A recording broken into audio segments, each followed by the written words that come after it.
What I love about Tuxedo Park is the alpine village feeling that it has. You feel like you're a million miles away and you're still so close to Manhattan. And the first time you drive over the hill and see the lake and the great old house, everyone who comes has the same feeling I had. It's like, where am I? Like, are we in Italy? Are we in New York? The house was built in 1900 and it sits on almost 100 acres right on the edge of the lake. One of the beautiful things about it was that all the room plan and layout was original. None of that had been changed.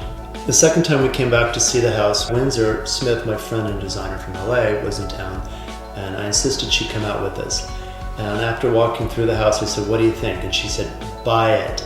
And so it was the beginning of a wonderful collaboration, because Windsor has this great sense of style that works for me, because she can swing both ways, but I think she has a masculine sensibility and vibe, which is what works with what I like. And she was able to take all the great pieces we'd found shopping around the world, launching First Dibs, and edit them throughout our house and sew it all together in a really seamless way.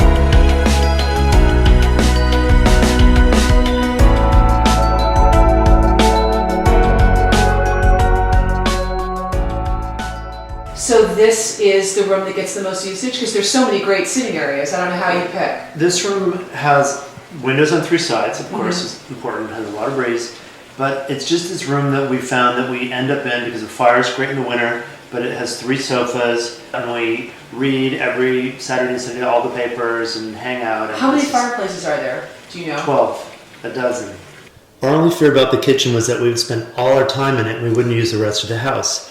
But it hasn't worked out that way, fortunately. We bought this Jules Walbus conference table in Antwerp without any idea where it was going to go, but I loved its classic design, and it happened to fit perfect in our kitchen, so now we basically are having a conference nearly every day. I'll even fill yours for you, Susanna.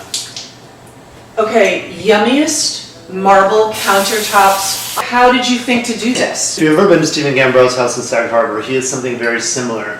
But I thought it was so beautiful, and the idea of having a marble that was so, in a way, strong, that became sort of the foundation of the kitchen, because everything else is white. Yes, you're right. Because most people, when they pick their marble, they think, oh, it has to kind of disappear and look so white and fresh and clean. And this is the opposite of that. It's just rich and luscious, and it's its own, it's almost like art. Yeah, we love it. It feels like it's been there for a long time, too, which is something that appeals to me.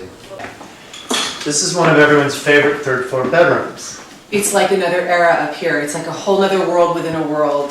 You know, one of the things we love about this third floor is that it had some of the original 1940s wallpaper and wall, and so unfortunately the rest of the house had gone through a number of incarnations. So we tried to keep the top floor feeling like another era. So you got it.